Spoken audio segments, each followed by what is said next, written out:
आइए आज हम समझते हैं स्वतंत्र प्रांतीय राज्य के बारे में। अगर हम बात करें कि स्वतंत्र प्रांतीय राज्य क्या है, तो इसको समझने से पहले आप लोगों को थोड़ा सा पेशेंस की आवश्यकता पड़ेगी। यानी कि बिना धैर्य के आप इस टॉपिक को नहीं समझ पाएंगे। जब हम लोग दिल्ली सल्तनत के बारे में पढ़ रहे थे तो वहाँ पे हमने एक वंश पढ़ा था, तुगलक वंश के बारे में। और तुगलक वंश में एक राजा हुआ मोहम्मद बिन तुगलक, और मोहम्मद बिन तुगलक एक ऐसा राजा था दिल्ली सल्तनत का जिसके समय में दिल्ली सल्तनत अलग अलग भागों में बंटने लगा। तो वही जब अलग अलग भागों में बटा तो उन्हीं 5-6 भागों के बारे में हमको इस वीडियो में पढ़ना है। सबसे पहले जौनपुर के बारे में पढ़ेंगे, उसके बाद कश्मीर के बारे में, फिर बंगाल के बारे में, फिर मालवा, फिर गुजरात, फिर मेवाड़, फिर छोटा सा टॉपिक है खानदेश। एंड इन सभी के बारे में हमको उतना डीप में नहीं जाना है, बस जहाँ से क्वेश्चन पूछता है हम लोग को वही टॉपिक पढ़ना है। एंड कैसे घुमा करके आप लोगों से क्वेश्चन पूछेगा हमको ये जानना है। तो आइए शुरू करते हैं। सबसे पहले अगर हम बात करें जौनपुर की, तो जौनपुर शहर की स्थापना फिरोज शाह तुगलक ने किया था। किसने किया था? फिरोज शाह तुगलक ने किया था, जो कि फिरोज शाह तुगलक अपने भाई मोहम्मद बिन तुगलक के याद में किया था जौनपुर शहर की स्थापना। और मोहम्मद बिन तुगलक का एक और नाम है जुन्ना खां। तो जुन्ना खां कहिए चाहे मोहम्मद बिन तुगलक कहिए, जुन्ना खां और मोहम्मद बिन तुगलक की याद में जौनपुर की स्थापना फिरोज शाह तुगलक ने किया था। और फिरोज शाह तुगलक जो था यह स्थापना करके मर गया। लेकिन जौनपुर शहर में सबसे पहले जो वंश आया उस वंश का नाम है सरकी वंश। जैसे हम काम किए और जैसे हम किसी शहर की स्थापना किए और मर गए, फिर जब अगला वंश आया तो यह किसी और के द्वारा लाया गया उस क्षेत्र में। तो सेम सरकी राजवंश जो था यह फिरोज शाह तुगलक का वंश नहीं है, लेकिन सरकी राजवंश जौनपुर शहर में आया था और इसके संस्थापक मलिक सवरकर को माना जाता है। मलिक सवरकर ने सरकी राजवंश की स्थापना की और कहाँ पे किया था? जौनपुर में किया था। और मलिक सवरकर को ख्वाजा जहान के नाम से भी जाना जाता है। ख्वाजा जहान कहिए या फिर मलिक सवरकर कहिए ना। फिरोज शाह तुगलक का एक बेटा हुआ सुल्तान मोहम्मद। सुल्तान मोहम्मद ने मलिक सवरकर को मलिक उर्स सर्क के नाम से ना उपाधि यानी कि इस नाम से उसको नवाजा था। सुल्तान मोहम्मद ने मलिक सवरकर को मलिक उर्स सर्क के नाम से नवाजा। और इसका मतलब होता है यानी कि इस नाम का मतलब होता है कि पूर्व का स्वामी। भारत में जो ये जौनपुर है यह उत्तर प्रदेश में पड़ता है।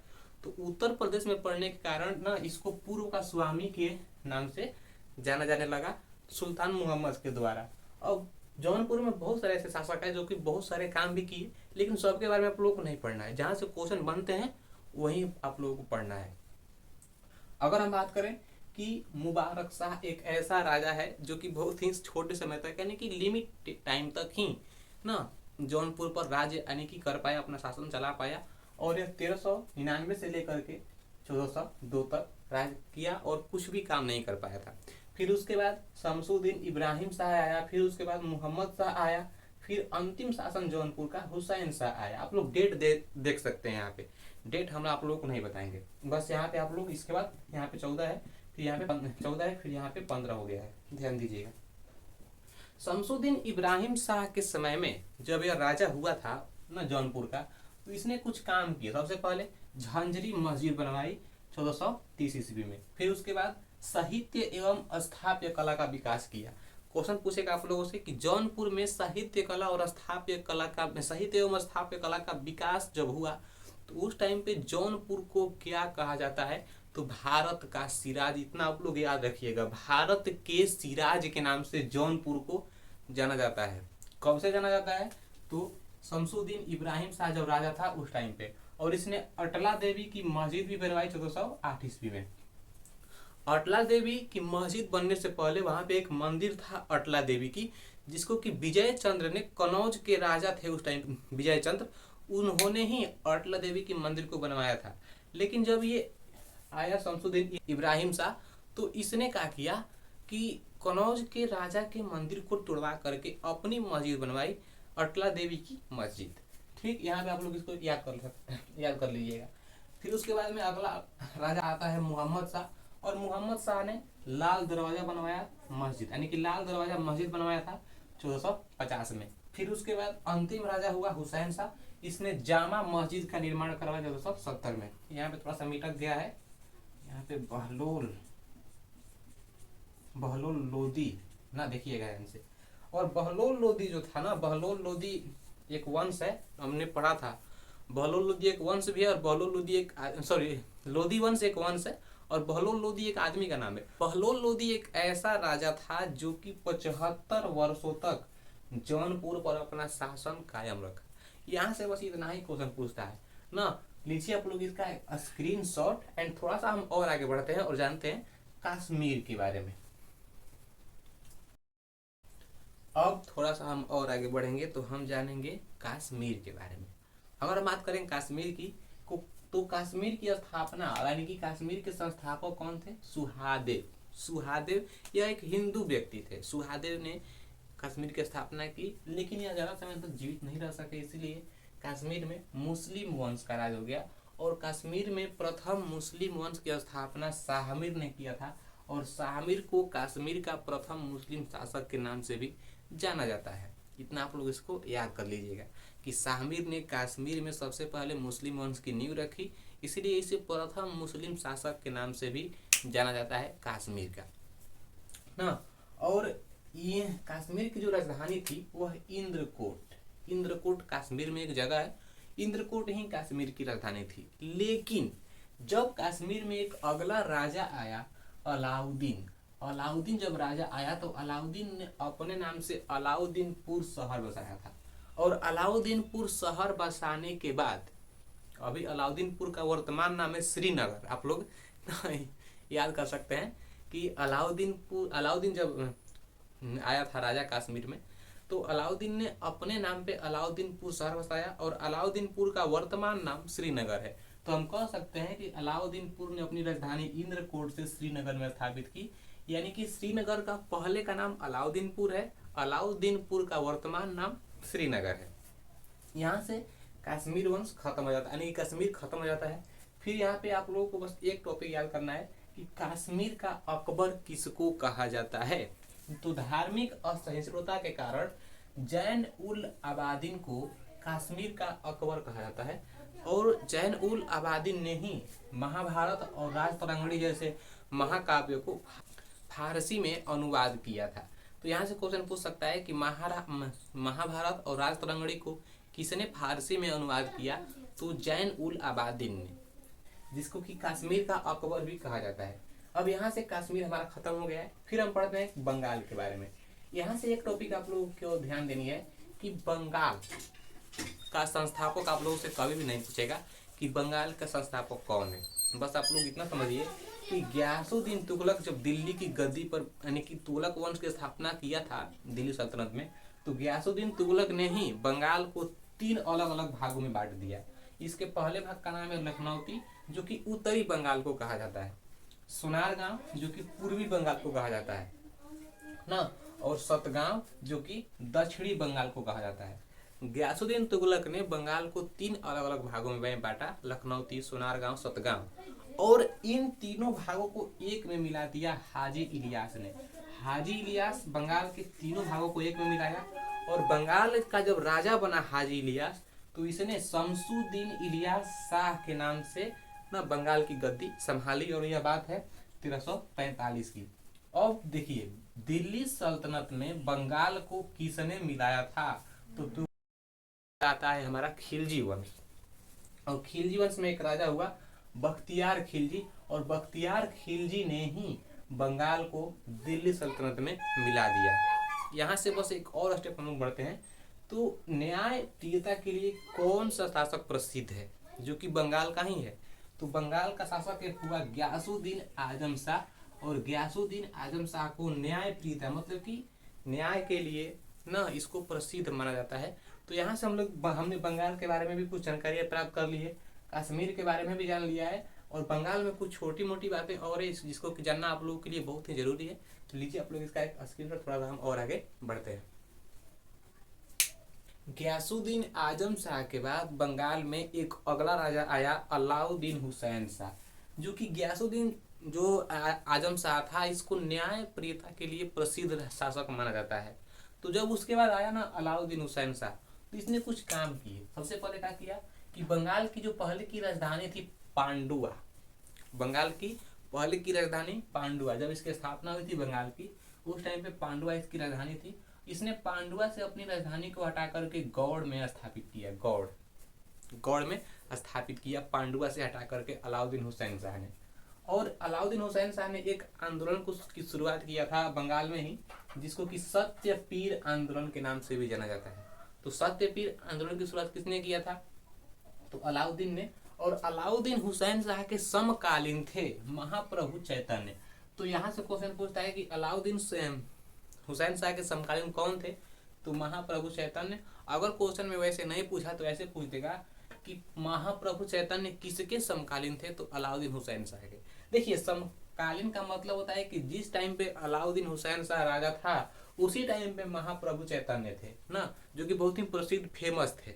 इसीलिए अभी मोदी के समकालीन कौन है? राहुल गांधी हो गए। तो सेम उसी प्रकार से यहाँ पे अब देखिए, अब इसके बाद ना यह बंगाल हमारा धीरे धीरे खत्म हो जाता है, यानी कि बंगाल में उतना क्वेश्चन आप लोगों से नहीं पूछ रहा है। अब बात करते हैं हम मालवा के बारे में। अगर हम बात करें मालवा की, तो मालवा जो हमारा ये मध्य प्रदेश का एक छोटा सा क्षेत्र है मालवा।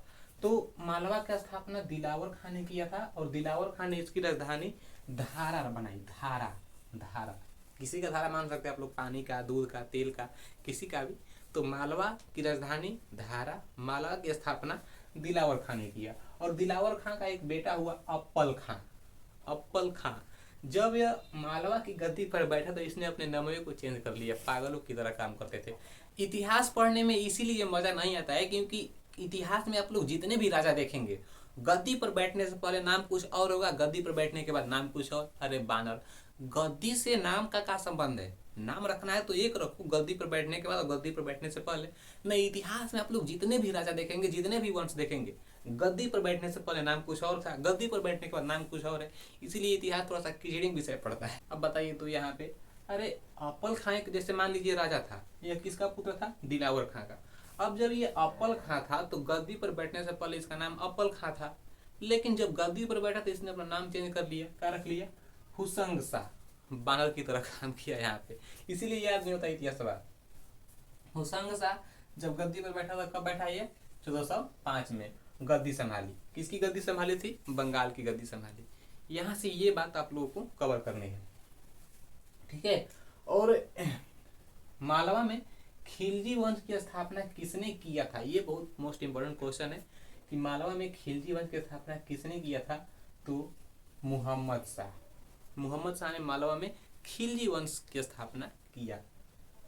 अब जब खिलजी वंश में जब राजा था हुसंग शाह, तो इसके बाद का अगला राजा आया बहादुर शाह। अब बहादुर शाह को परास्त कर दिया मुहम्मद शाह द्वितीय। कौन परास्त कर दिया? मुहम्मद शाह द्वितीय। यह गुजरात का राजा था। जब यहाँ पे मुहम्मद शाह द्वितीय ने बहादुर शाह को परास्त किया तो बहादुर शाह हार गया। अब मुहम्मद शाह द्वितीय का भी राज्य मालवा पर हो गया। तो अब ये क्या किया ना कि मालवा को गुजरात में मिला दिया। क्या किया? मिला दिया। तो मुहम्मद शाह द्वितीय को ही मालवा के नष्ट होने का कारण भी बताया जाता है, और इसने गुजरात में मालवा को मिला दिया। आइए हम समझते हैं गुजरात के बारे में। ये बहुत ही छोटा टॉपिक है, और इससे भी छोटा ये है, और इससे भी छोटा ये है। बस आप लोगों को 2 स्टेप और लगेंगे एंड उसके बाद हमारा पूरा वीडियो खत्म हो जाएगा।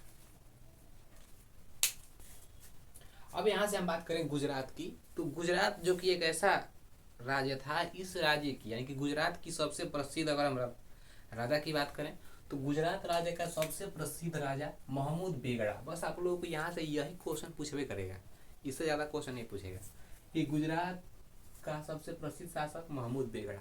गुजरात में वैसे कुछ खास काम नहीं हुआ, इसलिए आप लोगों को उतना फोकस नहीं करना है इस पर ना। अब यहाँ से प्रसिद्ध शासक कौन था? महमूद बेगड़ा। कहाँ का? तो गुजरात का। यहाँ पे आप लोग ऐसे कर सकते हैं, जो कि गुजरात का प्रसिद्ध शासक था, कह सकते हैं। और देखिए, गुजरात का एक राजा हुआ राजा कर्ण। गुजरात का एक राजा हुआ राजा कर्ण, और गुजरात के राजा कर्ण को हरा करके अलाउद्दीन ने गुजरात को दिल्ली सल्तनत में मिला दिया। कहाँ मिला दिया? दिल्ली सल्तनत में इसको मिला दिया। तो यहाँ पे गुजरात हमारा धीरे धीरे सिमट कर रह गया एक ना लिमिट। गुजरात का सबसे प्रसिद्ध शासक महमूद बेगड़ा है, और गुजरात में एक राजा हुआ राजा कर्ण, और इसने के साथ अलाउद्दीन के युद्ध हुआ, और युद्ध में अलाउद्दीन जीता, और इसने ना दिल्ली सल्तनत में गुजरात को मिला दिया। अब यहाँ से हम बात करते हैं मेवाड़ की। मेवाड़ जो कि एक बहुत ही छोटा है एंड इसमें आप लोगों को ज़्यादा फोकस करने की आवश्यकता नहीं है। अब बात करते हैं हम लोग मेवाड़ की। अगर हम बात करें अपने मेवाड़ की, तो मेवाड़ जो कि हमारा मध्य प्रदेश में है, सॉरी राजस्थान में है। मेवाड़ कहाँ पे है? राजस्थान में है। देखिए मेवाड़ राजस्थान में है, खानदेश महाराष्ट्र में है और मालवा मध्य प्रदेश में है। इतना आप लोग फोकस कीजिएगा। गुजरात तो आप लोग जानबे करते हैं कहाँ पे है, बंगाल पते है और जौनपुर यूपी में है। ठीक है। मेवाड़ की राजधानी चित्तौड़गढ़ में थी और मेवाड़ में जो भी राजा आए वे सभी युद्ध में मारे गए, यानी कि हार गए। सबसे पहले राणा कुंभा आया। राणा कुंभा ने चित्तौड़गढ़ में ही विजय स्तंभ की स्थापना की और कब? 1448 में। कुछ खास काम नहीं कर पाया ये, बस यहाँ से एक ही क्वेश्चन पूछता है कि विजय स्तंभ की स्थापना किसने किया था? तो राणा कुंभा ने 1448 में। इसके बाद एक और राजा हुआ राणा सांगा, जो कि बाबर के साथ इसका युद्ध हुआ, जिसको कि खानवा का युद्ध कहते हैं। और खानवा का युद्ध 1527 ईस्वी में हुआ था और इस युद्ध में बाबर विजयी रहा। फिर उसके बाद मेवाड़ में एक और राजा आता है राणा प्रताप, और राणा प्रताप का युद्ध होता है अकबर के साथ और इसमें अकबर विजयी होता है और राणा प्रताप हार जाता है। और इस युद्ध को हम लोग हल्दी घाटी का युद्ध कहते हैं। और हल्दी घाटी का युद्ध 1576 में होता है, जिसमें कि अकबर और राणा प्रताप के बीच में अकबर विजयी होता है। खानवा का युद्ध 1527 में होता है, जिसमें कि बाबर जीतता है और राणा हार जाता है। 1527 से एक साल पहले आप लोग याद कीजिए, 21 अप्रैल 1526 इसमें होता है एक युद्ध जो कि बहुत ही खतरनाक होता है, पानीपत का प्रथम युद्ध, जिसमें कि बाबर जीतता है। अगर आप लोगों से क्वेश्चन में कभी पूछ दिया ना कि मेवाड़ को मुगल साम्राज्य में किसने मिलाया था, तो जहांगीर ने मिलाया था।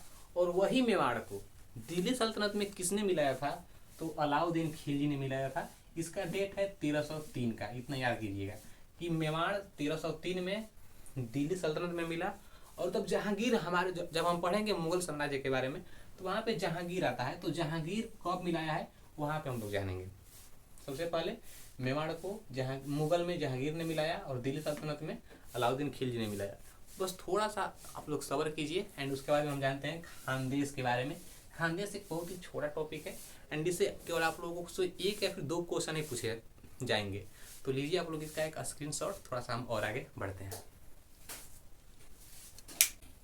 अब हम समझते हैं खानदेश के बारे में, जो कि यह बहुत ही छोटा टॉपिक है और यहाँ से हमारा वीडियो खत्म हो जाएगा। अब देखिए खानदेश जो है, जब दिल्ली सल्तनत में तुगलक वंश की समाप्ति हो रही थी, तो वहाँ का राजा था फिरोज तुगलक ने, जिसने कि जौनपुर को बसाया था। याद है आप लोगों को ना, वीडियो को शुरुआती में ही हमने पढ़ा है। तो फिरोज तुगलक का सूबेदार जो था, फिरोज तुगलक का सूबेदार जो था मलिक अहमद राजा फारूकी, यह एक व्यक्ति का नाम है, लग रहा है कि पूरा रामायण लिखा है यहाँ पे। मलिक अहमद राजा फारूकी ने खानदेश की स्थापना किया था। खानदेश कहाँ पे है भैया, तो महाराष्ट्र में, इतना आप लोग ध्यान दीजिएगा। और इसने अपनी राजधानी को बुरहानपुर में स्थापित किया। ठीक है। और देखिए इसका जो सैनिक मुख्यालय था, खानदेश का सैनिक मुख्यालय कहाँ पे था, तो आसिरगढ़ में था। और खानदेश को मुगल साम्राज्य में किसने मिला दिया था, अकबर ने 1601 में। यहाँ से होती है हमारी पूरी वीडियो खत्म। एंड सबसे पहले हमने जाना जौनपुर के बारे में, उसके बाद कश्मीर के बारे में, एंड उसके बाद बंगाल के बारे में, फिर मालवा, फिर गुजरात, फिर मेवाड़, फिर खानदेश। खानदेश महाराष्ट्र में है, मेवाड़ राजस्थान में है और जौनपुर कश्मीर उत्तर प्रदेश में है, एंड जो हमारा मालवा है यह मध्य प्रदेश का एक छोटा सा भाग है। तो यहाँ तक आप लोगों को समझ में आ गई होगी एंड मिलते हैं एक अगली वीडियो में एक नए टॉपिक के साथ। तब तक के लिए धन्यवाद।